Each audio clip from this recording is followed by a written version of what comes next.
కూడదు. అందుకని నా ఆశ ప్రయాస ఏంటంటే మీకు అంతవరకు ప్రార్థన చేసి పంపించేస్తే కొన్ని అవసరాలు మీరు తీరతాయి, కానీ మీ బ్రతుకు ఎప్పటికీ మారదు, మీ జీవితం అలాగే ఉండిపోద్ది. కానీ నా ఆశ ఏంటంటే ప్రార్థన చేస్తాను, కానీ అలాగే దేవుని ప్రేమ, దేవుని శక్తిని చూపించి మీ జీవితాలను కూడా కడతాను. తద్వారా మీరు బయటికి వెళ్ళి నలుగురు జీవితాలను కడతారు. హల్లెలూయా.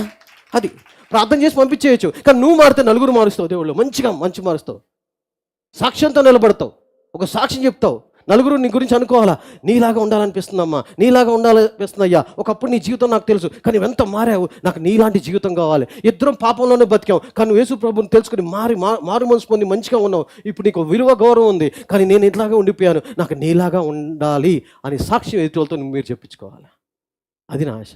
అందుకని కొన్నిసార్లు అనుకుంటా, ప్రభు ఒకప్పుడేమో సింపుల్, ఏం మారక్కల లోపల ఇట్ట పెట్టేసితే చాలా అయిపోయింది. ఇక్కడ అట్ట పెడితే కుదరదు కదా దేవుడికి. ఎందుకంటే యేసుకి అన్నీ తెలుసు, లోపల మనకు ఏం జరుగుతుంది ఏంటో అంతరంగం ఉందో తెలుసు. మొత్తం అంతా నటించలేము, ఆయన మోసం చేయలేము మనం. అందుకనే ఇంకొక చిన్న పోలిక, ఒకప్పుడు భక్తిపరులు అయినా సరే, దండం పెట్టుకున్నా సరే, గుళ్ళకి వెళ్ళినా దండం పెట్టుకున్నా మంచిగున్నా సరే, నాకు తెలిసినంతవరకు ఎప్పుడు కూడా ఆత్మీయంగా ఎదగాలి అనేది ఉండేది కాదు. స్పిరిచువల్లీ గ్రో అవ్వాలి, ఆత్మీయంగా ఎదగాలి అని ఉండేది కాదు. కానీ యేసుప్రభుని తెలుసుకున్న తర్వాత కేవలము ధనవంతుడు అవడమే కాదు, డబ్బు ఎక్కువ ఉండాలి, సుఖభోగాలు ఎక్కువ ఉండాలి, బాగా ఈరోజు ఇంత ఆస్తి రేపు ఇంకో పెద్ద ఆస్తి సంపాదించుకోవాలి కాదు. దాంతోపాటు ఏముందంటే ఆత్మీయంగా ఎదగాలి, ఆత్మీయంగా ఎదగాలి. ఒకప్పుడు ఆత్మీయంగా ఎదగాలని కాన్సెప్ట్ ఏమన్నా కాన్సెప్ట్ అంటే అదేమన్నా ఉందా అసలు మనకి? అంటే ఎవరైతే ఆ బ్యాక్గ్రౌండ్ నుంచి వచ్చారో ఏం లేదు, వెళ్ళాం, నిష్టగా ఉన్నాం, కరెక్ట్గా ఉన్నాం, అంతవరకే. ఆత్మీయంగా ఎదగాలని లేదు.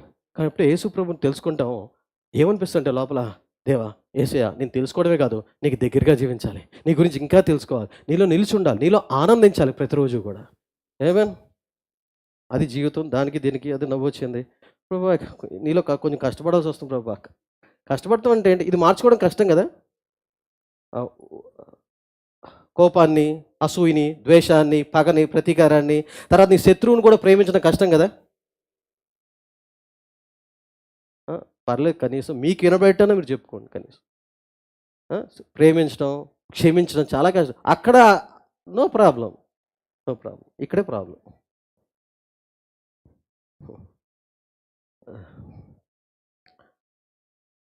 ఒక చిన్న లూకాసు వార్త 15వ అధ్యాయం 17. నేను ఈరోజు ఒక 3 విషయాలు చెప్తాను. 3 విషయాలు నీకు వర్తించకపోవచ్చు, కానీ ఒకటే అనుకో, దేవా నువ్వు నాతో మాట్లాడు, నా జీవితంతో మాట్లాడు అని. దాంట్లోంచి అన్న దేవుడు నీతో మాట్లాడతారు. నేను ఒక అంశం మీద చెప్పట్లేదు ఈరోజు, కొన్ని విషయాలు. లూకాసు వార్త 15వ అధ్యాయము 17వ వచనము. దాని ముందు ఇక్కడ చాలామంది రక్షణ పొంది ఉన్నారు. రక్షణ పొందడం ఒక ఎత్తు, దేవుని ప్రేమించడం ఒక ఎత్తు. రక్షణ పొందడం ఎత్తు, దేవుని ప్రేమించడం ఎత్తు. నేను ఈరోజు ఒక క్వశ్చన్ అడిగాను అనుకోండి, దేవుడిని మీరు ఎంతమంది ప్రేమిస్తున్నారంటే చాలామంది చేతులు ఎత్తుతారు. కానీ తేడా ఎక్కడ వస్తుందంటే, ఇక్కడ ఉన్న 100 మంది చేతులు ఎత్తినా సరే, నెక్స్ట్ క్వశ్చన్ ఏంటంటే, ప్రేమిస్తున్నారు కరెక్టే, ఎంత ప్రేమిస్తున్నారు? తేడాలు ఉంటాయి. ఏంటిది? ప్రేమిస్తున్నారు కరెక్టే, కానీ ఎంత ప్రేమిస్తున్నారు అని బట్టికి తేడాలు వచ్చేస్తాయి. మనందరిలో తేడాలు వచ్చేస్తాయి. ఎంత అనేది, నువ్వు దేవుణ్ణి ఎంత ప్రేమిస్తున్నావో నీకు నువ్వు చెక్ చేసుకోవటానికి ఒక కొలబద్దలాగా ఒక మాట చెప్తా, అంతే, ఒకే మాట. దీన్ని బట్టి నీకు నువ్వే చెప్పేసుకోవచ్చు, నేను దేవుణ్ణి ఎంత ప్రేమిస్తున్నానని. సింపుల్. ఉదాహరణకి మీరు ఒక వస్తువు కానీ, బట్టలు కానీ ఏదో కొనిపెట్టాలి, పిల్లలకు కొనిపెట్టాలి. అయితే నీకు 2 పిల్లలు ఉన్నారు. నీ 2 పిల్లలకి ఎక్కువ కొనిస్తావా, లేకపోతే పక్కింటి వాళ్ళు 2 పిల్లలకి ఎక్కువ కొనిస్తావా? నీ పిల్లలకే కొనిస్తావు. ఎందుకు అంటే నాకు పుట్టారనుకో, ఇది కాదు. మెయిన్ ప్రేమ. అంటే నువ్వు అందరినీ ప్రేమించవచ్చు, దేవుళ్ళలో ఉన్నప్పుడు అందరినీ ప్రేమిస్తావు. అందరూ నా సహోదరులు, India is my country, all brothers అంటారు, all Indians are my brothers sisters. ఇది బాగుంటుంది. కానీ మరి వైఫ్ ఎవరు? ఆల్ ఇండియన్స్ ఆర్, నేపాల్ నుంచి తెచ్చుకోవాలి ఇంకా. సరే, except all Indian sister except 1 అనాలి ఇప్పటి నుంచి. సరే, అయితే నీ 2 పిల్లలు ఉన్నారు. నీ 2 పిల్లలకి ఎక్కువ కొనిస్తావు, పెడతావు, కానీ పక్కింటి వాళ్ళకి కొంచెం ఇస్తావు, అంతేవో. నీ సమయాన్ని కూడా ఎక్కువ శాతం నీ సమయాన్ని నీ పిల్లలకి ఇస్తావు, పక్కింటి వాళ్ళ పిల్లలకి. విని జాగ్రత్తగా. ఎందుకంటే వాళ్ళని ద్వేషిస్తున్నామని కాదు, ఎక్కువ ప్రేమ ఎవరి మీద ఉంది? నీ సొంత పిల్లల మీద ఉంది. అంటే ఎక్కడైతే ప్రేమ ఎక్కువ ఉంటుందో అక్కడ నువ్వు నీ సమయాన్ని ఇస్తావు. ఫస్ట్ నీ సమయాన్ని ఇస్తావు, తర్వాత నీ ధనాన్ని ఇస్తావు. తర్వాత వగేరా వగేరా చాలా ఉండొచ్చు. అంటే ఏంటంటే నీ పిల్లల్ని వేరే వాళ్ళ కన్నా ఎక్కువ ప్రేమిస్తున్నావు కాబట్టి, నువ్వు ఎవరినైతే ఎక్కువ ప్రేమిస్తున్నావో, నేను పిల్లల గురించి చెప్పాను అంతే, భార్య భర్త ఇంకోళ్ళు ఎవరైనా సరే, నువ్వు ఎవరినైతే ఎక్కువ ప్రేమిస్తున్నావో వాళ్ళకి ఫస్ట్ నీ ఎక్కువ సమయాన్ని ఇస్తావు, 2 ఎక్కువ మనసుని ఇస్తావు, 3 ఎక్కువ నీ ధనాన్ని ఇస్తావు. రైట్? అంటే ఈ మూడు ప్రధానమైనది కాబట్టి చెప్తున్నాను, ఇంకా మిగతా చాలా.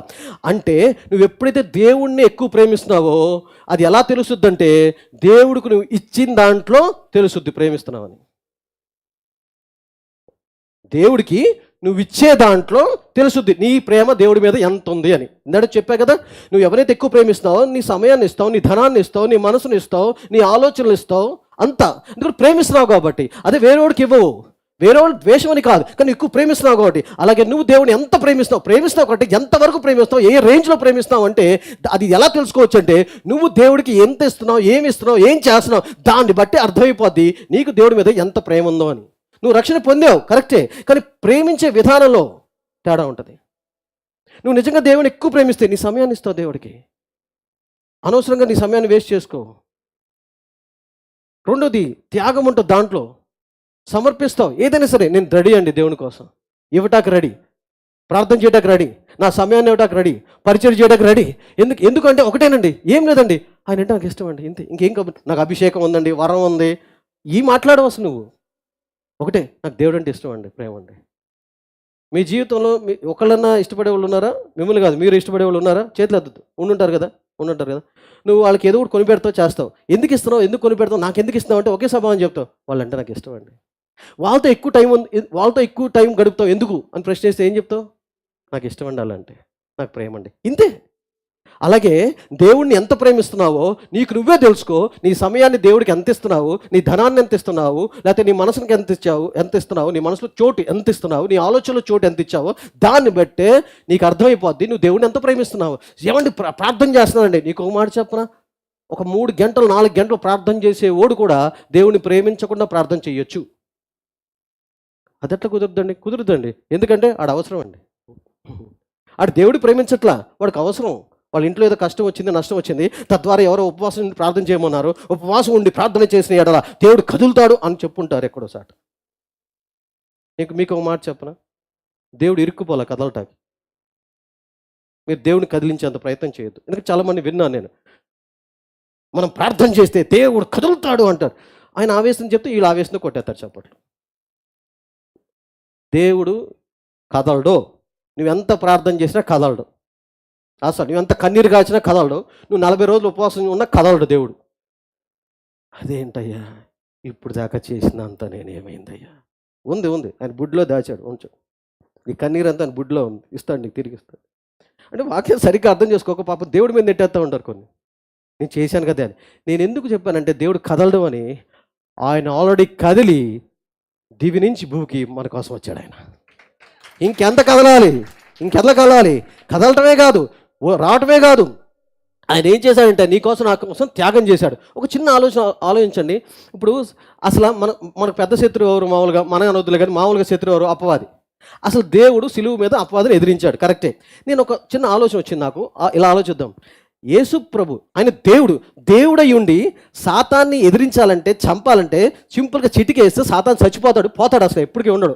అలాంటిది అలా చేయకుండా యేసయ్య ఎందుకు కొట్టించుకోవటం, నిందించుకోవటం, ఉమ్ము వేపించుకోవటం, సిలువ మీద మేకులు కొట్టించుకోవడం, రక్తం గార్చడం అవసరమా ఇదంతా? మన కోసం ఎందుకు? మన కోసమే ఈ సింపుల్ సాతాన్ని చంపేసి నౌ స్టార్ట్స్ న్యూ కవెనెంట్, ఇప్పటి నుంచి నూతన నిబంధన ఒక మాట విడుదల చేసి చేయొచ్చుగా.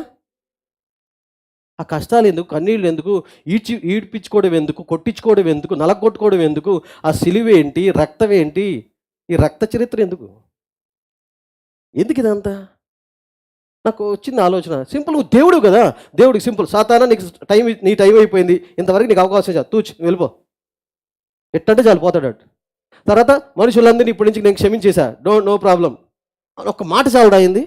ఈ కష్టాలు అవసరం ఆయనకి? ఎందుకు చేసి ఉంటాడు ఇవన్నీ? నువ్వు ఇదే దేవుడి ప్లేస్లో ఉంటే ఏం చేశారు? నిజంగా ఎంత కష్టపడేదారువా? నేనైతే పడేవాడిని కాదు. నాకు అధికారం ఉంటే సింపుల్గా అయిపోయింది, ఇప్పటి నుంచి నూతన నిబంధన స్టార్ట్, మీరు అందరూ నీతిమంతులు, అపాదిని పాతంలో వేసాడు, చంపేయడం నేను చేసేవాడిని. మీరు సిలువుకి వెళ్తారా? సిలువు దగ్గరికి కూడా వెళ్ళరు మీరు. ఆలోచిద్దాం. నేను ఆలోచిస్తే నాకు వచ్చిన ఆలోచన అంటే, దేవుడు కూడా వినండి, వాక్యానికి ఎంత విలువ ఉందో. దేవుడు కూడా తన వాక్యానికి విలువిచ్చి, గౌరవం ఇచ్చి కట్టుబడ్డాడు. అంటే రక్తము లేకుండా పాప క్షమాపణ లేదు. అది వేరే గ్రంథాల్లో కూడా ఉంది. పాప పరిహార్థం రక్త ప్రోక్షణ అవశ్యం అని వేరే గ్రంథాల్లో ఉంది. మన బైబిల్లో దేవుడే చెప్పాడు. అందుకని బల్లి అడిగేవాడు ఒకప్పుడు. అంటే రక్తం చిందించాల్సిందే. ఈ మాట పలికింది ఎవరు? చెప్పింది ఎవరు? పాపం విమోచించబడాలంటే రక్తం చిందించబడాల్సిందే అని చెప్పింది ఎవరు? దేవుడే చెప్పాడు. ఆ దేవుడే తన నోటి మాటకి తనే కట్టుబడి అంత హింస గుండా, అంత సిలువు కార్యం గుండా వెళ్ళాడు. కావాలంటే దేవుడు అదన్నీ చేయకుండా ఒక మాటతో సర్విచ్చేసి సాతాన్ని ఎదిరించవచ్చు. కానీ సాతాన్ని అలా ఎదిరించకుండా తన మాటకి తనే లోబడి కట్టుబడి, he was confined to his word అనమాట. అలా కట్టుబడి తన మాట ఇచ్చాడు. ఆ మాట చొప్పున దేవుడైనా ఎవరైనా సరే చెయ్యాల్సిందే అని తనకు తాను తగ్గించుకుని మానవ రూపాన్ని వచ్చి నీకోసం నా కోసం శాపమయ్యి పాపమయ్యి మనందరినీ జన్మ కర్మ పాపములు తీసుకెళ్ళేసేసి మనకు మోక్షాన్ని ఇచ్చాడు యేసయ్య. అందుకనే ఒక మాట ఉంటుంది, ఆయన నామము కన్నా తన వాక్యాన్ని హెచ్చించాడు. అంటే తనకు ఒక పేరు ఉంది. ఇప్పుడు పేరు పెడితేనే గొప్ప అంటారు. దేవుడు కూడా కొందరిని పేర్లు పెట్టి పిలిచాడు. అంటే ప్రతి పేరులో కూడా ఒక అర్థం పరమార్థం ఉంది. ఊనే పిలవాల. అలాంటప్పుడు యేసయ్యకి ఒక అర్థం పర్థం ఉంది. యేసు, యెహోవా, లేకపోతే ఈ చాలా యెహోవా సిక్కేని అన్ని చాలా పేర్లు ఉన్నాయి. అంటే ప్రతి పేరుకి ఒక అర్థం పరమార్థం ఉంది, గొప్పతనం ఉంది, విశిష్టత ఉంది. అయినా సరే దేవుడు ఏమన్నాడు? ఆ నామం కన్నా, ఆ పేర్ల కన్నా నా వాక్యాన్ని హెచ్చించాను. అంటే నేను కూడా సైతం కట్టుబడాల్సిందే దేవుడు. ఇప్పుడు అర్థమైందో దీన్ని బట్టి వాక్యం ఎంత విలువైందో? సాక్షాత్ దేవుడు కూడా తను చెప్పిన మాటని జవదాలట్లేకపోయాడు. అది చెయ్యాల్సిందే. అటువంటి వాక్యాన్ని మీరు ఎప్పుడు నిర్లక్ష్య పెట్టద్దు. బుర్ర కథలాగా వినొద్దు. చందమామ కథలాగా, కాశీ మజిలీ కథ విన్నారంటే మనం అయిపోతాం కథలాగా. దీన్ని బట్టి అర్థం చేసుకో. ఇది ఎందుకు చెప్పాడు? దీన్ని బట్టి దేవుని మాటకి ఎంత ఆయనే కట్టుబడి ఉంటాడు ఆయన మాటకి. అంటే అది ఎంత ముఖ్యమైంది, ప్రధానమైంది. అందుకని కథలాగా వినొద్దు, తేలిగ్గా వద్దు, నిర్లక్ష్యంగా వినొద్దు. అదొక ఒక విలువైంది, నా జీవితాన్ని కట్టేది, నన్ను మార్చేది, నా బ్రతుకును మార్చేది అన్న ఇష్టంతో, ప్రేమతో, అవసరంతో వినాలి మనం. ఎక్కడికి వెళ్ళినా సరే మీరు అంత ఎప్పుడు కూడా విలువ లేకుండా మనకి దేవుని వాక్యం చేసుకోవద్దండి. అందుకు చెప్పా, దేవుని వాక్యానికి ఎంత విలువ ఉందో. సాక్షాత్ దేవుడు కూడా తన మాట కట్టుబడి ఆ హింస గుండా, ఆ కార్యం గుండా వెళ్ళాడు. లేకపోతే ఆయన దేవుడు తలుచుకుంటే ఇవన్నీ ఇంకకుండా ఇవన్నీ బైపాస్ చేసేసి మామూలుగా మాటలతో అపవాదిని ఎదిరించేయచ్చు. నీకు ఆయన దగ్గర నుంచి అధికారం, అపవాది నుంచి అధికారం తీసేసుకోవచ్చు. కానీ లేదు, ఆ ప్రాసెస్ గుండా, ఆ ప్రక్రియ గుండా వెళ్ళాడు. ఇప్పుడు చూడండి, కొన్నిసార్లు ఈ ఒక సామెత, మనిషికో మాట కొట్టుకో దెబ్బ. Very good. మీకు వచ్చినాయన్నా చెప్పండి. మౌనంగా ఉంటే ఏమవుతుందో తెలుసా? మర్మేం లేదు, నిద్ర వస్తుంది అంతే. ఏం చెప్తారు పాస్టర్ గారు, ఏం చెప్తాను, ఏం రాదు. కొంచెం అప్పుడప్పుడు అపవాదం వచ్చేసి నిన్ను జోలపాట పాడద్దు, నీకు అంతే.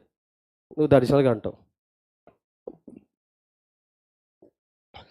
కనీసం నీ మనసుకు వినపడేటను కొంచెం అని చెప్పు. అంటే మెలకువగా ఉంటావు, ఒక సెలెక్ట్గా ఉంటావు మైండ్, అంతే నేను చెప్పేది.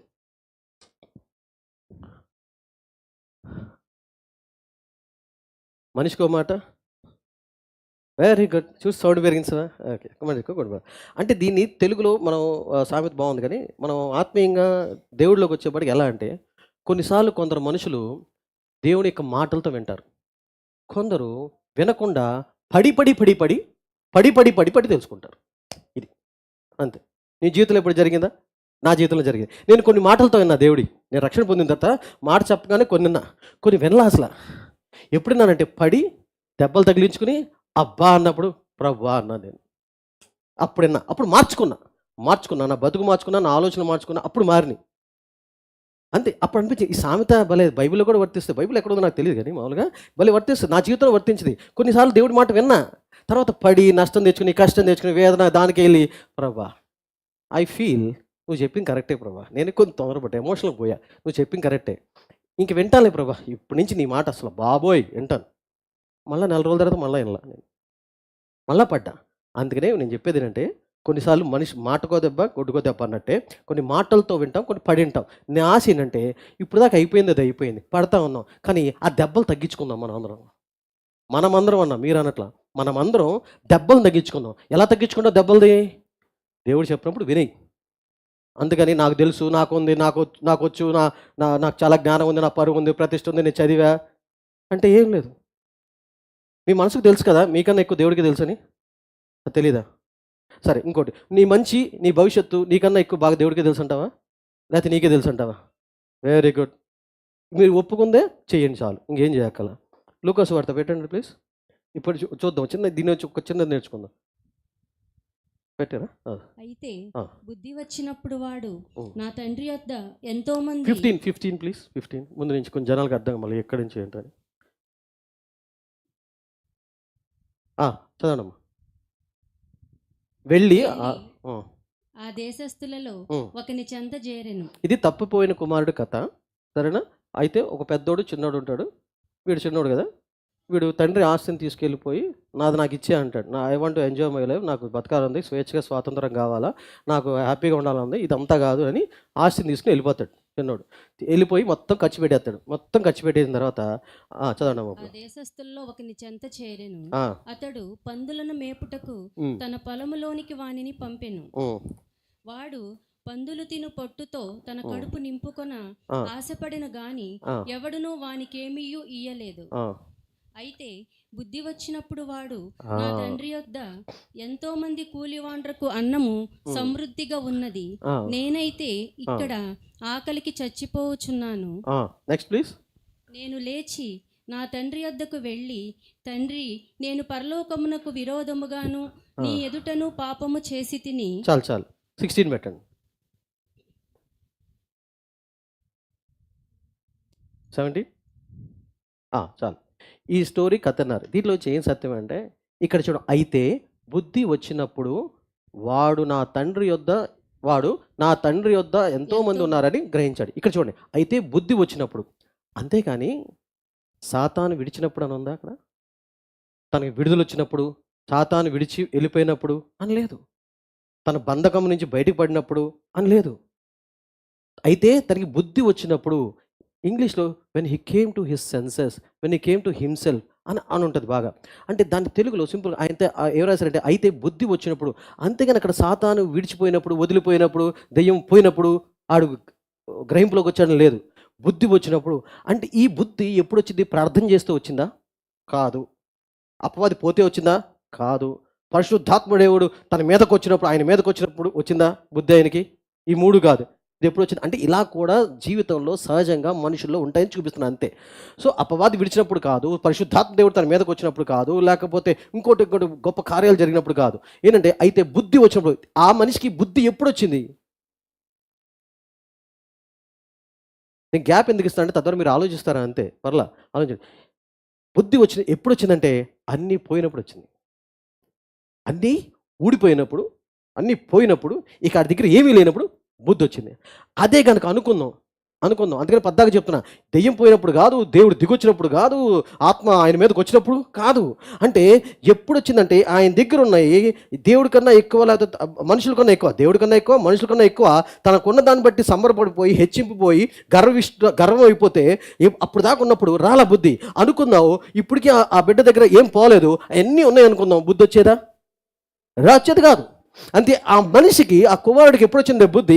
తను ఏదైతే నమ్ముకున్నాడో, దేంట్లో అయితే ఆనందం ఉందనుకున్నాడో, ఏదైతే కావాలనుకున్నాడో అదే జీవితం, ఎవడక్కర్లా ఏంటి అనుకున్నాడో, ఆడి గర్వం అహంకారం పెరిగిపోయి ఏమనుకున్నాడంటే నా తండ్రి ఉంటే ఉండాడో పోతే నా అన్నయ్య ఉంటే ఉండాడో పోతే నాకు అనవసరం, నేను అనుభవించాలా, మంచిగా ఉండాలి, చక్కగా ఉండాలి అని ఆస్తి అంతా తీసుకొని తగలెట్టేసిన తర్వాత మొత్తం పోయిన తర్వాత అప్పుడు బుద్ధి వచ్చింది. అంతేగాని దెయ్యం పోయిన తర్వాత కాదు, పరిశుద్ధాత్మ దేవుడు వచ్చినప్పుడు కాదు. ఎప్పుడైతే అన్నీ పోయినాయో అప్పుడు అమ్మ నేను ఎక్కడున్నాను, అసలు నా జీవితం ఏంటి, నేనేంటి, పందులు మేపడం ఏంటి, పొట్టు దానికోసం ఆరాటపడతాం ఏంటి, అసలు నా స్టేటస్ ఏంటి? ఒకప్పుడు నా స్టేటస్ ఏంటి? తండ్రి దగ్గర.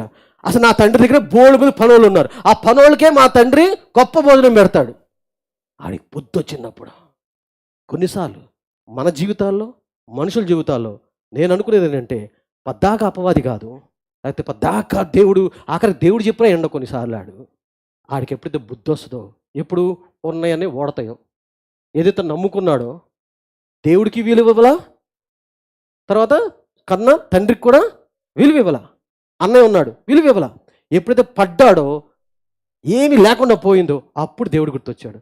కొన్నిసార్లు నేనేమంటాను తెలుసా, నా జీవితంలో నేను ఎక్కువ ప్రార్థన చేసింది ఎప్పుడో తెలుసా? నా జీవితంలో నేను ఎక్కువ దేవుడి మీద ఆధారపడింది. రీసెంట్‌గా కూడా కొన్ని జరిగింది. అందుకే రీసెంట్‌గా ఎప్పుడు లేని ఒక సంఘటన నాకు జరిగింది. మొత్తం వివరించలేను గానీ, నా జీవితంలో ఎప్పుడు నేను ఎక్కువ దేవుడి మీద ఆధారపడ్డానంటే, ఎప్పుడు దేవుడితో క్లోజ్ అయ్యానంటే, లేకపోతే ఎప్పుడు దేవుడు కావాలి, మొత్తం దేవుడే అని ఎప్పుడు అనిపించిందంటే, నాకు కష్టంలో అనిపించింది. ఇంకా చెప్పండి, నాకు ఏ దిక్కు ఆధారం లేదు అన్నప్పుడు అనిపించింది నాకు. అదే గనక దేవుడు ఒకవేళ దిగిరాకపోయినా, దేవుడు సహాయం చేయకపోయినా నాకు కొన్నున్నాయి. నాకు కొన్నున్నాయి. ఆయన చేయకపోయినా ఇవి నాకు చేస్తాయి. అది మనుషులవ్వచ్చు, వస్తువులవ్వచ్చు. ఇవి ఉన్నాయంటే అంత విశ్వాసము, అంత ఆధారపడే తత్వం దేవుడి మీద రాదు. రాదు. ఈయనకి కూడా బుద్ధి ఎప్పుడొచ్చిందంటే అన్నీ ఊడినప్పుడు వచ్చినాయి. అన్నీ పోయినప్పుడు వచ్చినాయి. అప్పటిదాకా జలస, ఇష్టం వచ్చినట్టు తిరిగాడు, విన్నాడు. అందుకనే మన జీవితంలో కొన్ని పద్దాకా అపవాది కాదు, మనం చేసుకున్నవి ఉంటాయి. మన మనసు కొన్నిటి మీద ఆధారపడతా ఉంటుంది. తెలియకుండా ప్రార్థన జరుగుతూ ఉంటుంది. ప్రార్థన చేస్తూనే ఉంటాం. కానీ మన ఆలోచన ఏంటంటే, ఇవి ఉన్నాయిగా నాకు, ఈ మనుషులు ఉన్నారుగా నాకు, ఈ వస్తువులు ఉన్నాయిగా నాకు, ఈ బ్యాంక్ బ్యాలెన్స్ ఉందిగా నాకు, పర్వాలేదు ప్రభా, నో ప్రాబ్లం. కానీ ఎంత ఊడిన స్థితిదాకా తెచ్చుకోవద్దు. ఉన్నప్పుడు ఎగిరిపడతాం, లేనప్పుడు సామెత మళ్ళా అయితే కాళ్ళు పట్టుకుంటా, లేకపోతే గొంతు పట్టుకుంటారు అని ఏదో ఉంటుంది. అందితే అది అది నాకు సరిగ్గా రాలే నాకు. అందుపోతే అది దేవుడి దగ్గర చేయొద్దు. అయ్యా దేవుడు ఏమైనా ఫీల్ అవుతాడా అలా చేస్తే? దేవుడు గొంతు పట్టుకోలేము మనం. కానీ ఏం చేస్తామంటే వెళ్ళిపోతాం. ఉంటాడు లైట్‌గా అని. దేవుడు నిన్ను ఏం చేయడు. ఎందుకు చెప్పనా? దేవుడు ఎందుకు ఏం చేయడంటే అసలు ఫీల్ అవ్వడు దేవుడు పెద్దగా. నీ గురించి పెద్దగా ఫీల్ అయ్యి, అబ్బా ఈవిడేంటి నా కాళ్ళు పట్టుకుంటే కొన్నిసార్లు ఆ పీక పట్టుకుంటుంది అని ఏం ఫీల్ అవ్వడు, పట్టించుకోడు అంత. ఎందుకంటే బోలెడు ఉన్నారు ఆయన పట్టించుకోవడానికి, ఆయన మీద ఆసక్తి చూపించడానికి. కొన్నిసార్లు నిన్ను అలా వదులుతాడు అంతే. ఎలాగా? వదిలేస్తాడు అంతే. అయ్యా మీరే కదా పాస్ట్‌గా ఆయన విడవడు ఎడబాయడు అన్నారు కదా! మరి మీరే చెప్తున్నారంటే వదిలేస్తున్నారని.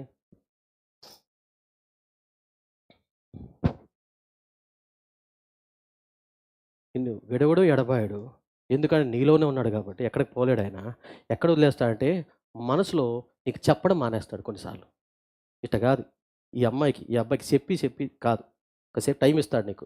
టైం ఇస్తే ఆ పందుల దొడ్లోకి వెళ్తావు సార్, అప్పుడు నీకు గ్రహింపు వస్తుంది. నీకు గ్రహింపు వచ్చి దేవుడు ఇవ్వడం కాదు, నీకు గ్రహింపు వస్తుంది. ఎందుకంటే దేవుడు ప్రయత్నించినా సరే దేవుడు వల్ల కాట్లా నేను మార్చడం మాట్లా ఆడు కామ్గా ఉంటాడు. కానీ ఎంతసేపు వెయిట్ చేస్తాడు. వెయిట్. తండ్రి ఏం చేశాడు చెప్పండి? ఒకవేళ ఒక కథలో తండ్రి ఉంటాడు. తండ్రి కొడుకుని వెతకడానికి వెళ్ళాడు అసలు? గాలించాడా? పనోళ్ళు బోలెడు ఉన్నారు, వాళ్ళ దగ్గర ఆస్తి ఉంది. ఆ పనోళ్ళని పంపించేసి ఆస్తి ఖర్చు పెట్టి నా కొడుకు ఎక్కడున్నాడు కంగారు పడ్డాడు ఎక్కడన్నా? సేమ్ దేవుడు కూడా అంతే.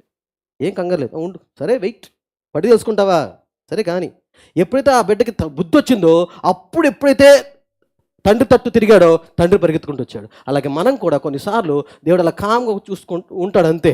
నువ్వు పడి బుద్ధి వచ్చిన తర్వాత దేవా అంటే ఇదిగో నేను ఉన్నా అంటాడు దేవుడు. అది విడిచిపెడతావంటే. అందుకని నిన్ను విడిచాడు, నీలో ఉన్నాడు కాబట్టి. అందుకని ఇది ఎందుకు చెప్పానంటే, చదువుతుంటే అవును ఇక్కడ అపవాది ఏం లేదే, దేవుడేం లేదే, అన్నీ పోగొట్టుకున్నాడు కాబట్టి మనోడికి బుద్ధి వచ్చింది, లేకపోతే వచ్చేది కాదు అని అర్థమైంది. అది నా జీవితంలో నేను చూసుకున్నా. ప్రభా నాకు కలిసి ఉన్నప్పుడు అన్నీ ఉన్నప్పుడు హెచ్చిపోకూడదు, నేను వదిలేయకూడదు. కష్టంలో ఎవరినైనా నేను ప్రేమిస్తాను, కష్టంలో నువ్వే దిక్కు అంటారు. సుఖంలో కూడా అన్నీ ఉన్నప్పుడు కూడా నువ్వే నా దిక్కు అయి ఉండాలి. నిన్ను విడిచిపెడితే నేను నా వాటిని చూస్తే అది దాన్నే ప్రేమిస్తా. అది పోయినప్పుడు బుద్ధి వస్తుంది, అది ఉన్నంతకాలం నాకు బుద్ధి రాదు అసలు. ఇది నేను నేర్చుకున్న దాంట్లో నుంచి. నెక్స్ట్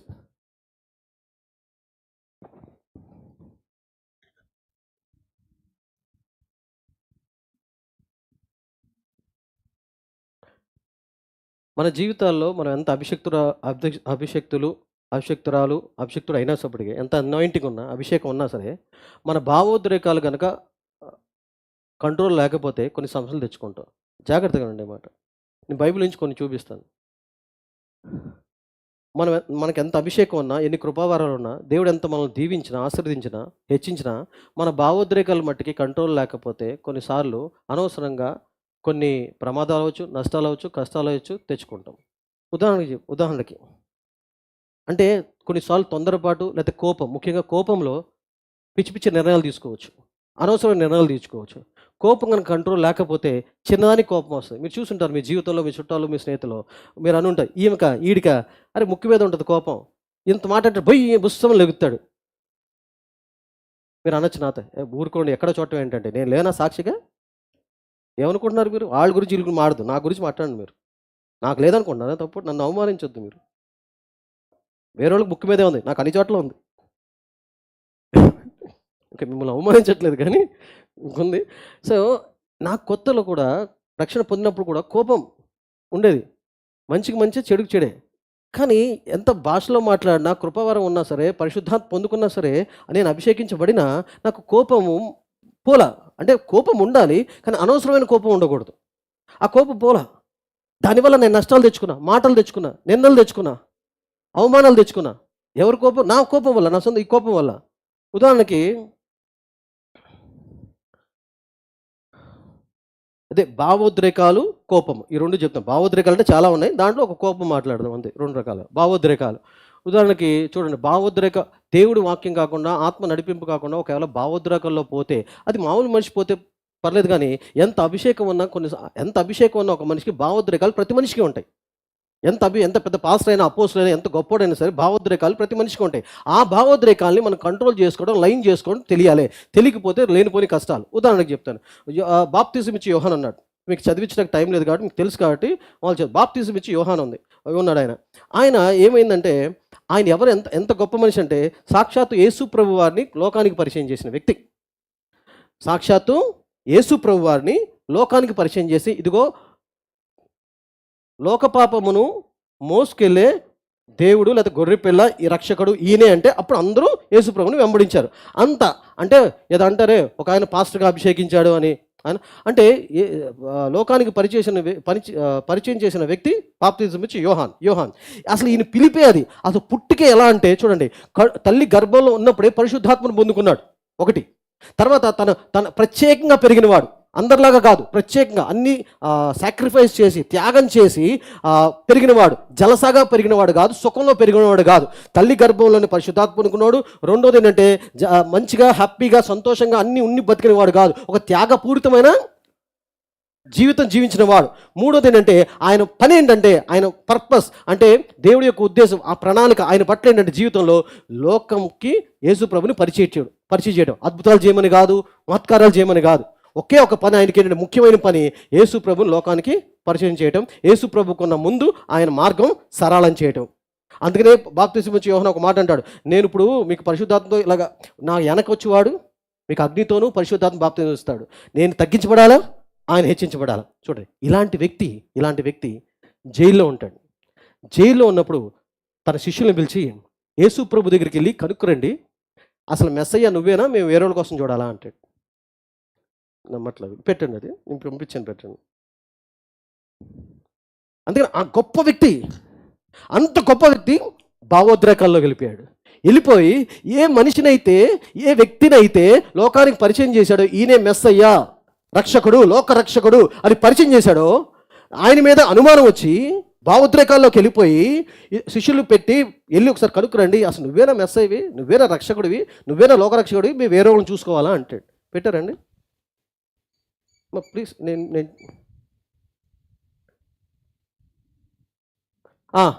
ప్లీజ్ 1 or 2 క్రీస్తు చేయుచున్న కార్యముల గురించి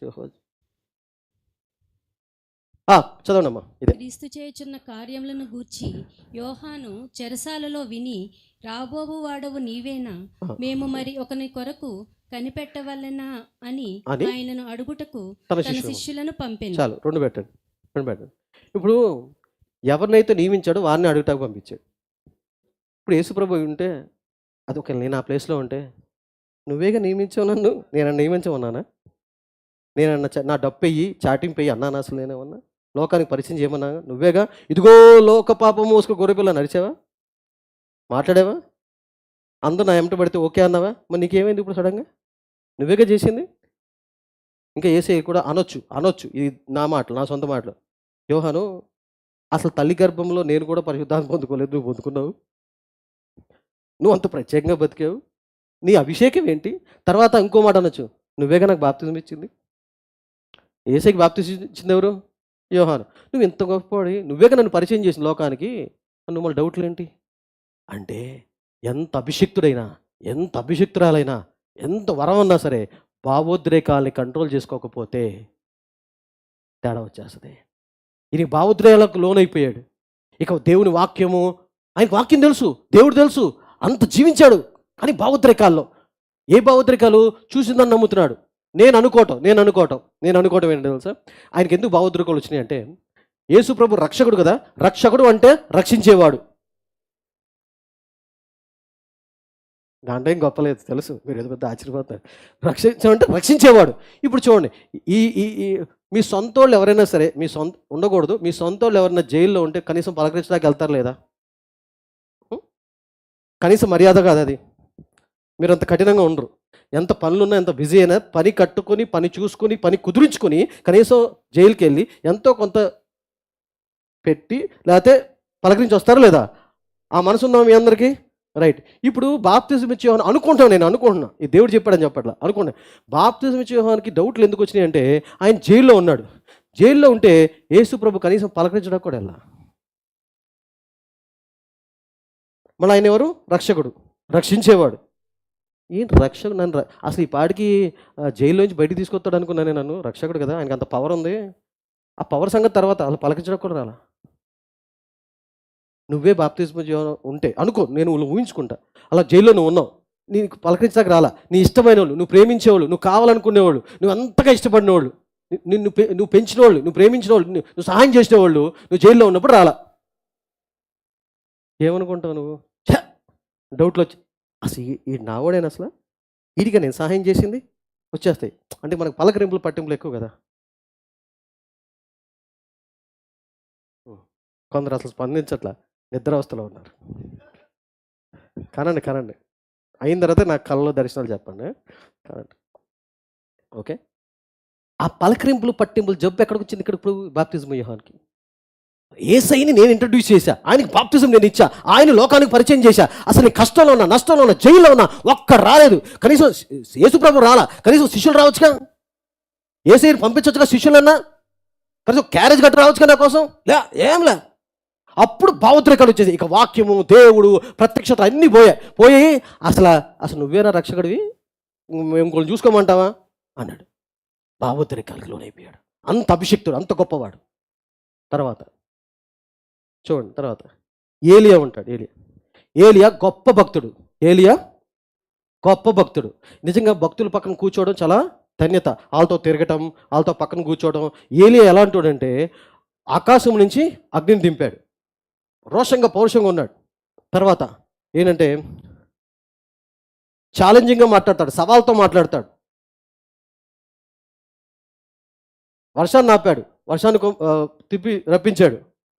తర్వాత ఆయన పోకడ కూడా ఎట్లుందంటే, సాక్షాత్తు దేవుడే అగ్ని రథాల మీద వచ్చి ఆయన్ని తీసుకెళ్ళాడు. బాగుందా లేదా?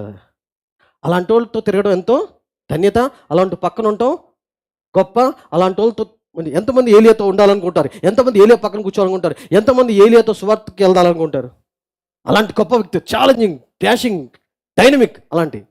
రైట్. ఇప్పుడు చూడండి, మేము చెప్పాలా వద్దా అని ఉంటుంది లోపల. మీకు అనిపిస్తుంది ఏలియాతో ఉండాలని. నాకు కొన్నిసార్లు ఏలియాలాగా ఉండాలి, ఆయనతో తిరగాలి. ఎలీషా అభిషేకంలో పొందుకున్నాడు, ఏలియాతో తిరిగే. నా ప్రభువు నువ్వు ఎక్కడుంటే అక్కడ పోతా అన్నాడు. ఏలియా అంటే నువ్వు రావద్దు అంటాడు, లేదు నువ్వు ఎక్కడికి వెళ్తే అక్కడికి వస్తానంట. అక్కడికి వెళ్ళాడు, అభిషేకం పొందుకున్నాడు. అలాంటి వాళ్ళతో తిరగాలనిపిస్తుంది, అలాంటి దైవజనులతో.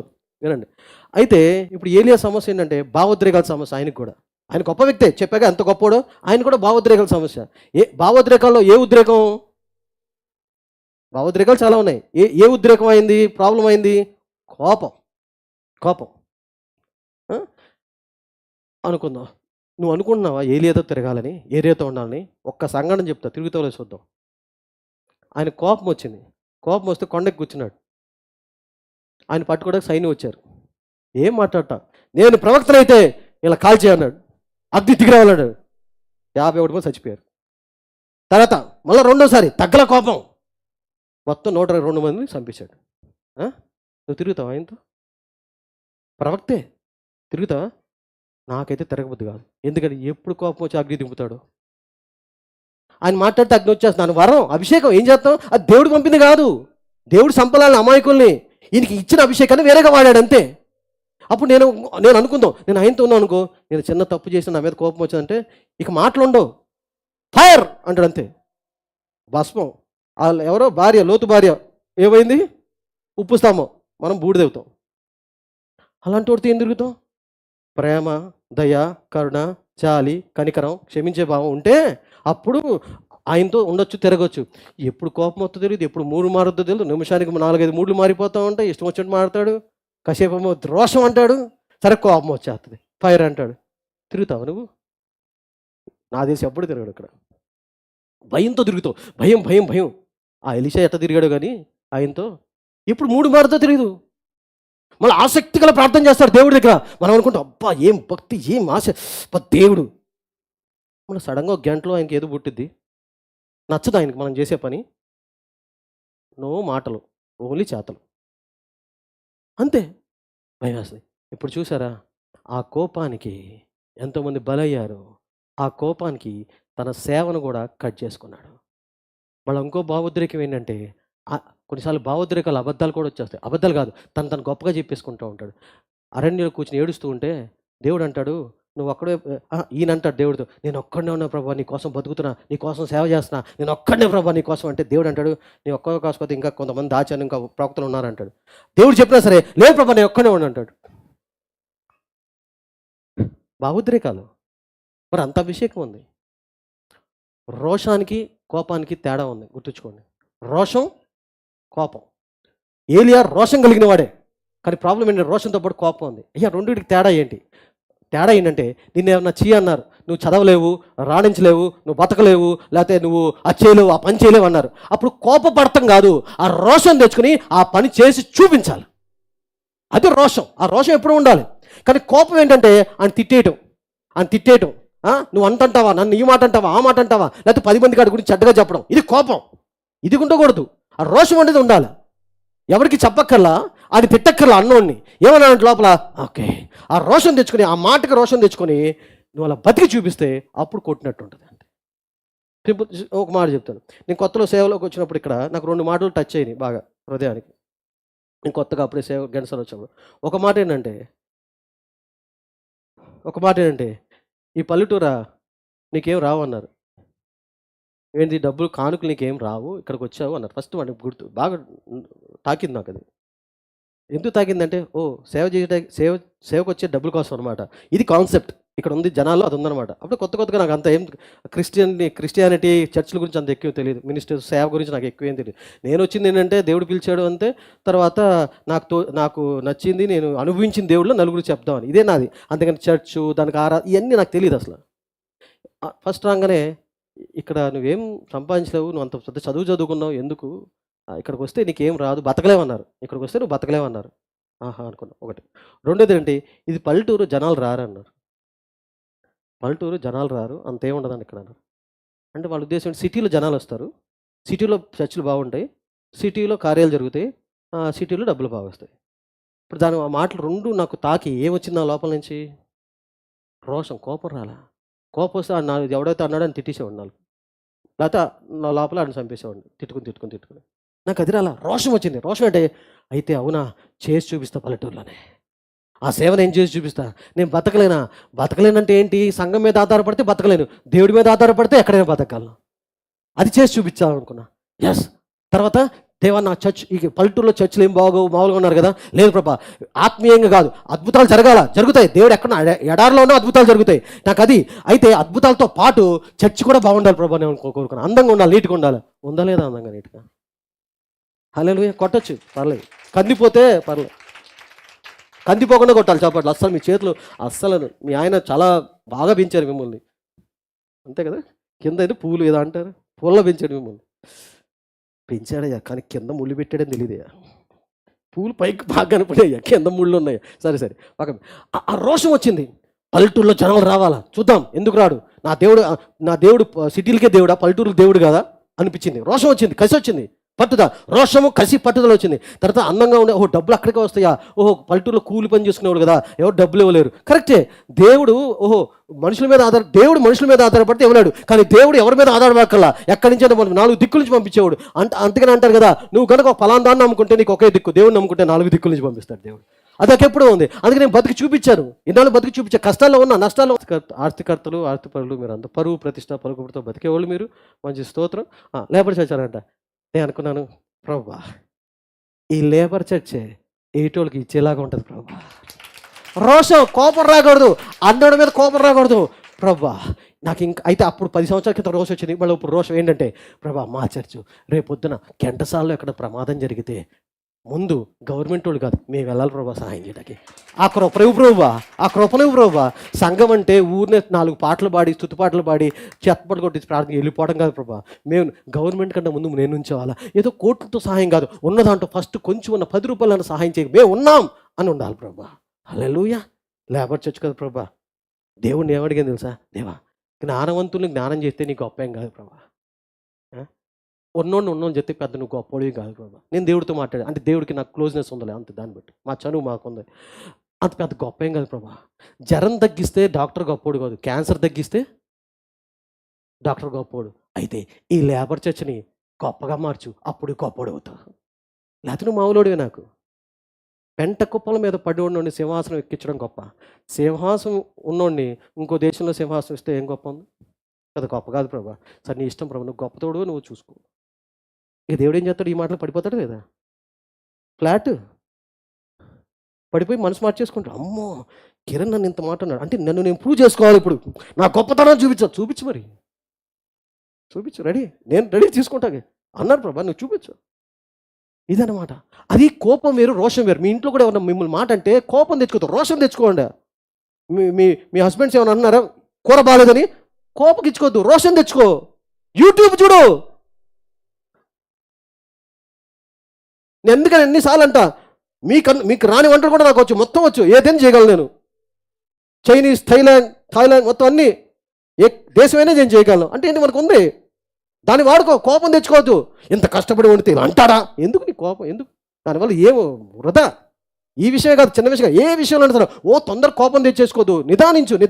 కోపం కూడా మంచిదే, కోపం రావాలి అనాలి. నేను అంట నా కోపం వస్తుంది, మా ఇంట్లో కోపం వస్తుంది, కానీ కోపానికి అర్థం పరమార్థం ఉండాలా, సరిచేసే కోపం ఉండాలా, దైవావేశం ఉండాలి, లోకావేశం కాదు. నేను మాట్లాడుతున్నానంటే నేను గొప్పవాడిని కాదు, నాకు ముక్కు మీద కోపం ఒకప్పుడు. అలాంటి దేవుడు మార్చేసి కాదు, మార్చి తీసుకొస్తున్నాడు. ఏలియా అభిషక్తుడు, గొప్పోడు, కోపం భయవేత్తది ఆయనతో తిరగాలంటే. ఏలియా. మోషేకి లేదా కోపం? ఒక చోట మోషే గురించి ఏం రాసి ఉంటుందంటే లోకమంతట్లో సాత్వికుడు అని రాసి ఉంటుంది. అలాంటి కోపం వచ్చింది. గొప్పడు మోషే, కోపం. ఆ కోపంలో ఏం చేశాడు? సాక్షాత్తు దేవుడు రాసిన 2 పలకల్ని తీసుకొచ్చి ఇసురు కొడతాడు నేలకి. ఒక చిన్న మాట, మీకు కోపం వస్తే ఎప్పుడన్నా మీ ఇంట్లో బైబిల్ ఉంటుంది కదా, అదే షెల్ఫ్లో పెడతారు కదండి, టేబుల్ మీద అలా ఉంటుంది, దాని మీద గ్లాసులో వెళ్ళి పెడతారు కదా. ఆ బైబిల్ తీసుకొచ్చి ఎప్పుడు కోపంలో ఇట్లా కొడతారా? అసలు అపచారం కదా, అపచారమే కదా. భయం అవుతుంది. మీరు దేవుడినన్నా కొడతారు కానీ బైబిల్ కొట్టరు. మీరు ఎజ్జాగతరాగా మీ నోట్లో తెప్పిస్తా. దేవుడినన్నా కొడతారు కానీ దేవుడినే మాట అంటారు కానీ అసలు మీ బైబిల్ని హత్తుకుని ఉంటారు. వాక్యాన్ని హత్తుకుని బతకరా అంటే ఇట్లా హత్తుకుని బతుకుతున్నాడు. వాక్యాన్ని హత్తుకోవడం ఇట్టా, నువ్వు ఇలా అర్థం చేసుకున్నావా? దీన్ని ఏమన్నారు? ఎందుకు చెప్పనా? యేసుప్రభుని కొడతారంటే ఎంత అర్థం తెలుసా? కొడతాం అంటే ఏం లేదు, ఆయన చెప్పింది చేయకుండా ఉంటే ఆయన కొడతామే, అవమానించటం ఆయన్ని. సో నీకు ఎంత కోపం వచ్చినా నువ్వు బైబిల్ ఇసిరి కొట్టావు, ఇంకా వేరే అన్ని కొడతావు, ఇంట్లో తపేడాలని కొడతావు, కానీ కొడితే ఆయన కూడా కొట్టేస్తావు, కానీ ఈ బైబిల్ మట్టి నేలకేసి కొట్టావు. అంటే నీకు అంత భయం ఉంది. మోషేకి ఏమైంది మరి? దేవుడు స్వహస్తాలతో రాసిన 10 ఆజ్ఞని 2 నేలకేసి కొడతాడు, పగిలిపోతాయి అవి. ఆ కోపం చూడండి, అవసరం అదో కోపం. అంటే ఈ మాటలు ఎందుకు చెప్తాను? ఎంత అభిషక్తుడైనా, ఎంత గొప్పవాడైనా సరే, ఎంత దైవజనుడైనా సరే భావోద్రేకాలు ఉంటాయి. అది ఎవరికాడు కంట్రోల్ చేసుకోవాలి. పాస్టర్ అయినా, అపోస్టర్ అయినా, ఎవరైనా సరే అందరికీ ఉంటాయి. మోషేని చూపించాను, ఏలియాని చూపించాను, బాప్తిజం ఇచ్చు యోహాను, భావోద్రేకాలు, వీళ్ళందరూ గొప్ప గొప్ప వ్యక్తులు.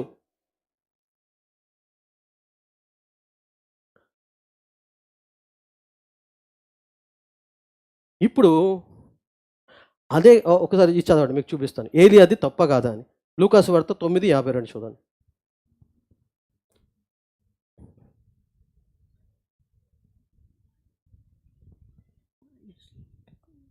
ఆయన యెరూషలేమునకు వెళ్ళుటకు చదవనమ్మా ప్లీజ్.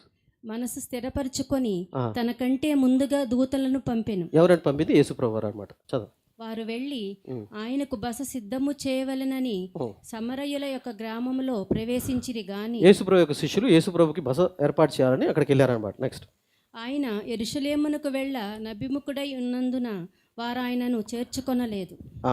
సమరయులు యేసుప్రభుని చేర్చుకోలేదు. నెక్స్ట్, శిష్యులైన యాకోబును యోహానును అది చూచి, ప్రభువ, ఆకాశం నుండి అగ్ని దిగి వీరిని నాశనము చేయనట్లు మేము ఆజ్ఞాపించుట నీకిష్టమా అని అడగగా, నెక్స్ట్ ఆయన వారి తట్టు తిరిగి వారిని గద్దించెను.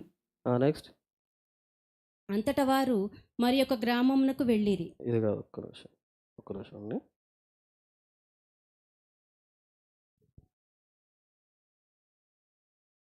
తెలుగు ఇంగ్లీష్ పెట్టండి ఒకసారి. మీరు మాటలు ఎగిరిపోయినాయి. 54 54 తెలుగు ఒకసారి పెట్టండి ప్లీజ్. 54 పెట్టండి. చదవను. శిష్యులైన యాకోబును యోహానును అది చూచి, ప్రభువ, ఆకాశం నుండి అగ్ని దిగి వీరిని నాశనము చేయనట్లు మేము ఆజ్ఞాపించుట నీకు ఇష్టమా? ఇంగ్లీష్ పెట్టండి. ఇంగ్లీష్లో 54 త్వరగా. మీరు చదివారా? తెలుగు గుర్తుంచుకోండి. 54:4. And when his disciples James and John saw this, they said, Lord, will thou that we command fire to come down from heaven and consume them, even as Elijah did. ఇక్కడ తెలుగు పదం మరి అక్కడ ఉందో లేదో మరి చదవలేదో మరి తద్దిది, కానీ ఇక్కడ ఎలా ఉందంటే అగ్నిని కుమ్మరించమా ఎలాగునా అంటే ఏలియా చేశాడే అట్లా అని. ఇంగ్లీష్ వచ్చేవాళ్ళు అది చూసుకోండి. ఎలా ఏలియా చేసినట్లు మేము అగ్నిని దింపమా చంపేమా అన్నాడు. ఇది అప్పుడు యేసు ప్రభువు వాళ్ళని గద్దిస్తాడు. ఏంటి అలా చేశాను? ఇప్పుడు చూడండి. ఏలియా క్రైస్తవులకి కొన్ని చోట్ల ఆదర్శం కాదు. ఏలియా క్రైస్తవులకి కొన్ని చోట్ల ఆదర్శం కాదు. ఇప్పుడు చూడండి ఏమైంది. ఈ శిష్యులకి ఈ తత్వం ఎక్కడి నుంచి వచ్చింది? ఏలియా నుంచి. ఏలియా దింపాడు కదా ప్రభా, ఫైర్ మనం కూడా దింపుతాం. ఏలియా కన్నా గొప్ప నువ్వు ఫైర్ అను, మేము చూసుకుంటాం నెక్స్ట్ అంతా. అంటే ఎవరు కోపం వచ్చేసింది వీళ్ళకి. ఏంటి శిష్యులకి, నిన్ను రావద్దంటారా సమయంలోకి, నిన్ను రావద్దంటారా, వాళ్ళేంటి ప్రభా అని. ఇవన్నీ ఎక్కడి నుంచి వచ్చినాయి, ఎక్కడ పుట్టుకుని? ఏలియా చూసి. ఇంగ్లీష్లో ఉంటుంది ఏలియా డిడ్, ఏలియా చేసినట్లు ఉంటుంది. మరి తెలుగులో కనిపించట్లేదు, అక్కడ తప్పు మరి నాకు తెలియట్లేదు. కానీ ఇంగ్లీష్ నీటికి ఏలియా చేసినట్లు మనము కూడా అగ్నిని దింపి వీళ్ళు చంపేద్దాం అంటాడు. అప్పుడు యేసుప్రభు ఏం చేస్తారు? సరే చంపేద్దాం రెడీ అనలా. ఏలియా చేశాడుగా మనం చేద్దాం, నేను ఆయనకన్నా మొత్తం దింపుతా ఫైర్ని అనలా. తప్పు, గద్దిస్తాడు, అలా చేయొద్దు అంటాడు. అంటే అర్థం ఏంటంటే ఏలియా కోపంలో చేసిన పని మనము చేయొద్దు. అది దైవావేశంతో కాదు, ఆత్మ నడిపింపు కాదు, పరిశుద్ధాత్మ అభిషేకం కాదు. పరిశుద్ధాత్మ చేయాల అంటే ఆయన అభిషేకాన్ని కోపంలో తప్పుగా వాడాడు. మళ్ళీ చెప్తున్నా, ఆయన అభిషేకాన్ని, ఆయనకిచ్చిన దేవుడు ఇచ్చిన వరాన్ని కోపంలో తప్పుగా వాడి 102 మందిని చంపేశాడు. అది చూసిన శిష్యులు అలా చేద్దాము అంటే యేసు ప్రభు గద్దించి మనం చేయకూడదు, మనం ఏ ఆత్మ కలుగున్నామో మీకు అర్థం కాదంటాడు. అంటే ఇందు బట్టి ఏంటంటే ఇప్పటికి కూడా అది ప్రవక్త అవ్వచ్చు, అపోస్తులు అవ్వచ్చు, పాస్టర్ అవ్వచ్చు, ఎవాంజలిస్ట్ సువార్తికుడు అవ్వచ్చు, ఎవరైనా సరే, కృపావారాలు అవ్వచ్చు, గొప్ప అభిషేకం ఉండొచ్చు.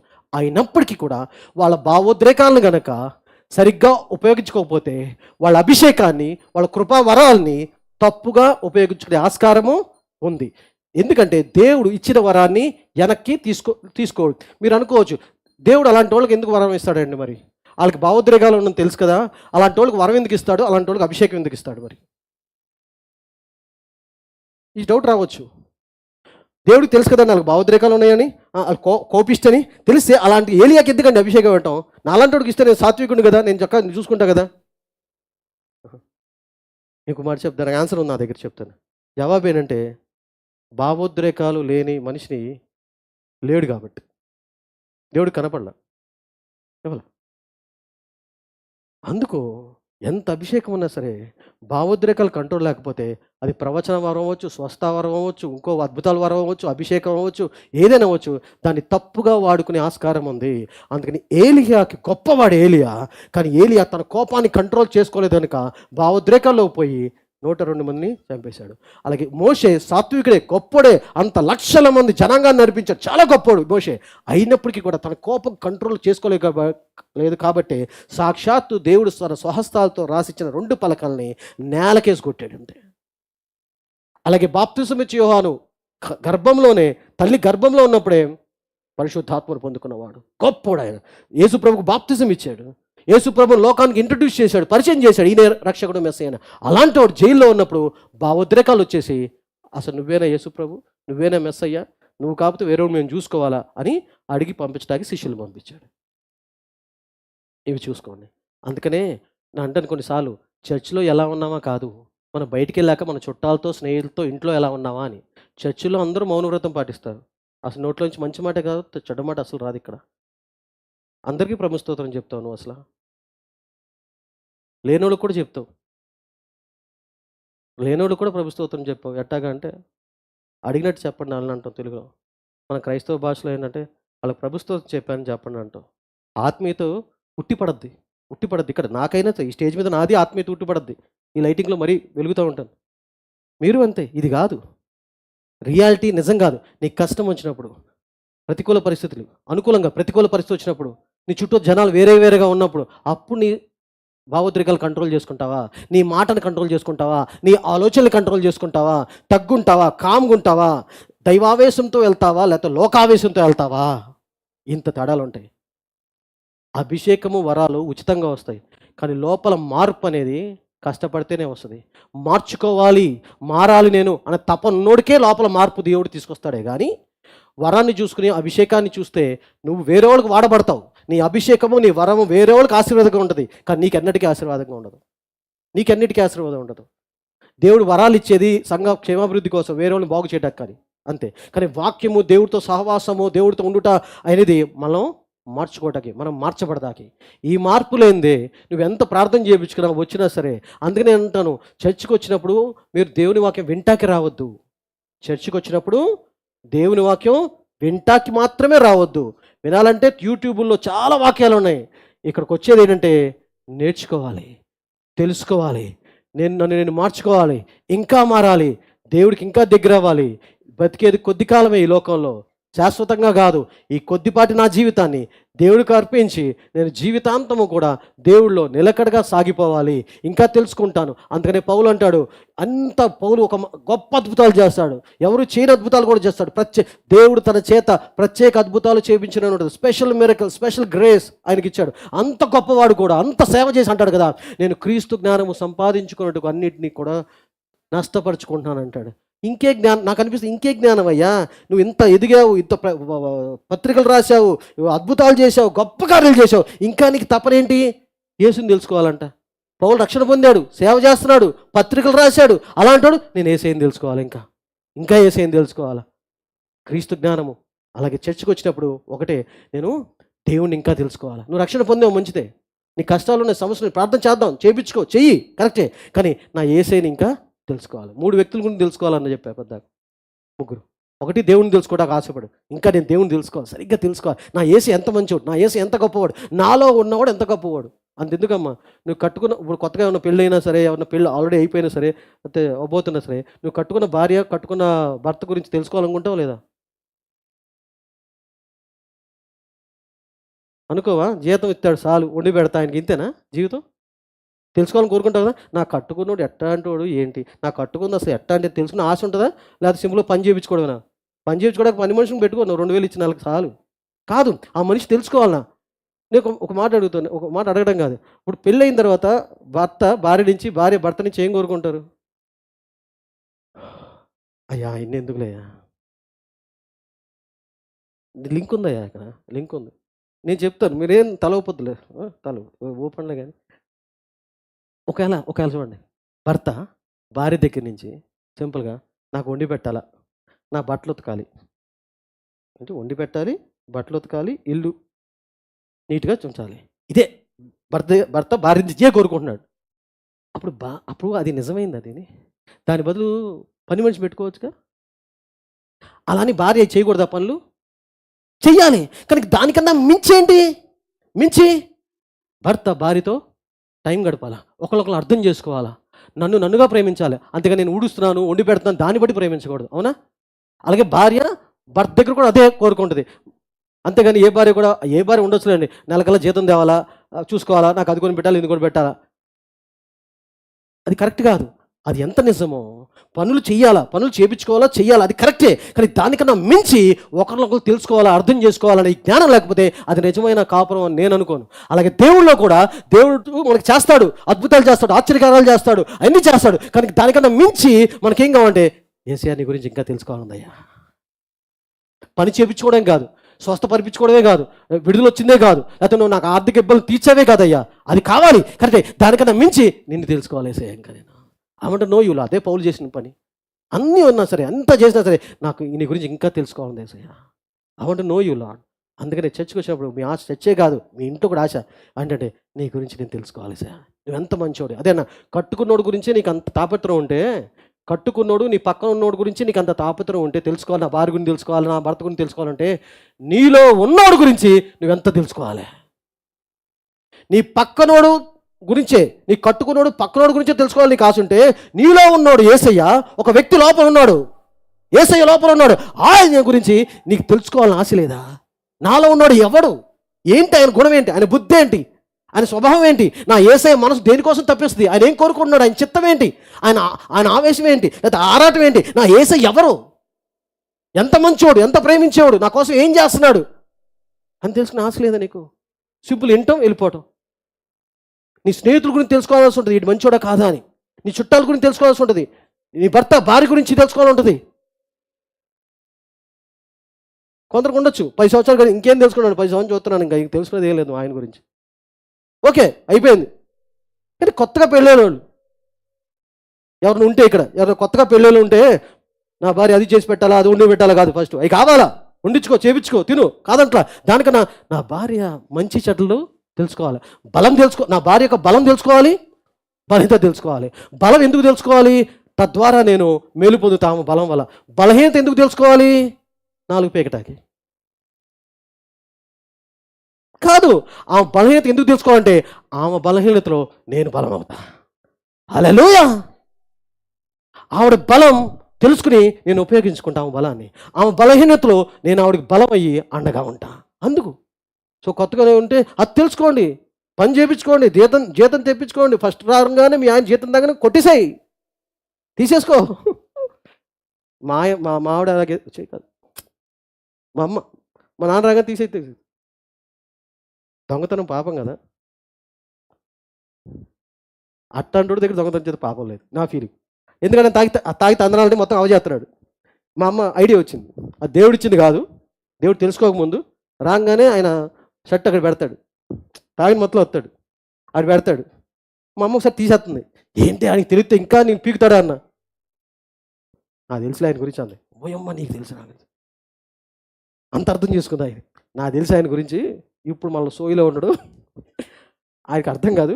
అరే నేను మొత్తం తీయనరా, మొత్తం తిత్తే తెలిసిపోద్దు అని నేను మొత్తం తీసే అన్న. అలా చేయకూడదు, మొత్తం తిత్తే దొరికిపోతాం. కొన్ని తీయాలా, కొన్ని నోట్లు తీయాలా, ఆయనకి తెలీదు. ఆయన తాగిన మొత్తం ఎక్కడ పోగొట్టుకున్నాడే అనుకుంటాడు, ఎక్కడ రోడ్డు మీద పడిపోయినాయేమో అని అనుకుంటాడండి. ఏం తెలివమ్మా నీకు, అమ్మ మాత నీకు వందనాలు, తీసేసేది. నేను అనుకోవడం తప్పు కాదు అనుకుంటున్నాను, ఇది నేను అనుకునేది, దేవుడు కాదు నేను అనుకునేది. సో అట్లా అది మాత్రమే కాదు తెలుసుకోవటం, మా ఆయన ఏంటి, మా ఆవిడ ఏంటి, అలాగా. మరి అదే కరెక్ట్ అయితే మరి నీలో ఉన్న దేవుడి గురించి తెలుసుకుని ఆశ లేదా నీకు? మరి నీలో పెట్టుకున్నావుగా దేవుడిని, ఉన్నాడా దేవుడు నీలో ఉన్నాడా? గుళ్ళో పెట్టొచ్చావా?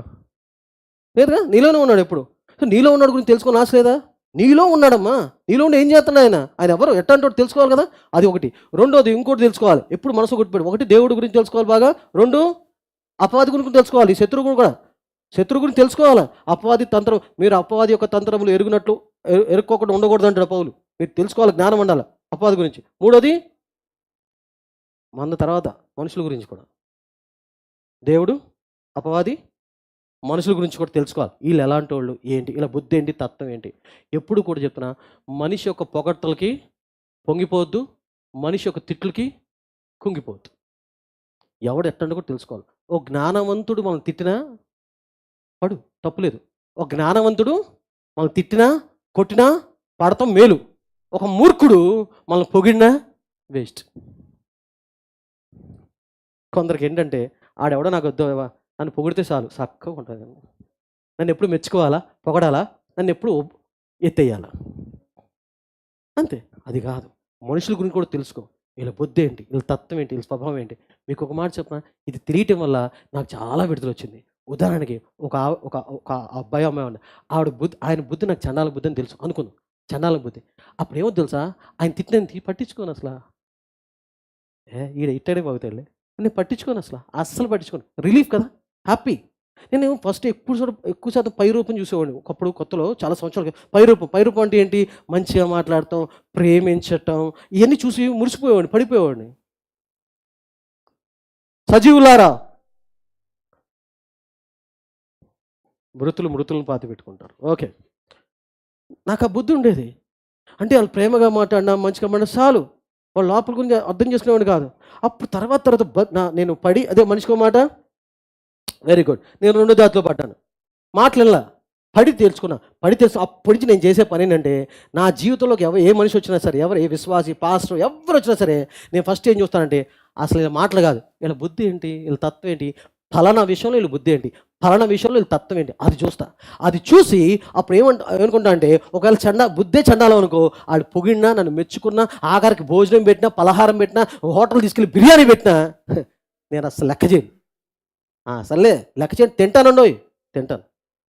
మీరు వెళ్ళకూడదు, హోటల్కి వెళ్తా, తింటా, బిల్లు ఫుల్ వేసేసేసి తినేసి, బాయ్ బ్రదర్ మనసులో పట్టించుకోను. నన్ను పొగుడతాడు, మీరు పాస్టర్ గారు అది ఇది అని. చూసేవాళ్ళే రయ్యా అనుకుంటాను. చూసేవాళ్ళే, నువ్వు పెట్టు బిర్యానీ తిందాం వెళ్ళిపోదాం అంతే. నీ మాటలు ఎందుకు తీసుకోను, ఎందుకు విలువివ్వను. బుద్ధే చండాలం బుద్ధి, విలువివ్వను మాటలకి. నువ్వు లోపల ఒకటి నా గురించి అనుకునేది, బయట ఎందుకురా నా గురించి అంతా కడుపు నిండా భోజనం పెట్టి ఎందుకు, నాకు వద్దు, వందనాలు. అదొక విడుదల వచ్చింది నాకు. ఇప్పుడు ఇంకోటి, ఆడు మంచోడు, నాకు అర్థమైంది, ఆడు బుద్ధి మంచిది, చాలా మంచిది. కానీ ఆడికి ఏదో కోపం వచ్చి నేను తిట్టాడు, ఆడి మీద నాకు కోపం రాదు. ఏమనుకుంటా అంటే, పర్లేదు, నాకు కోపంతో తిట్టినా బుద్ధి మంచిది కదా, తత్వం మంచిది కదా, చాలు. ఎంత బాగుంది తెలుసుకుంటే, హ్యాపీ కదా.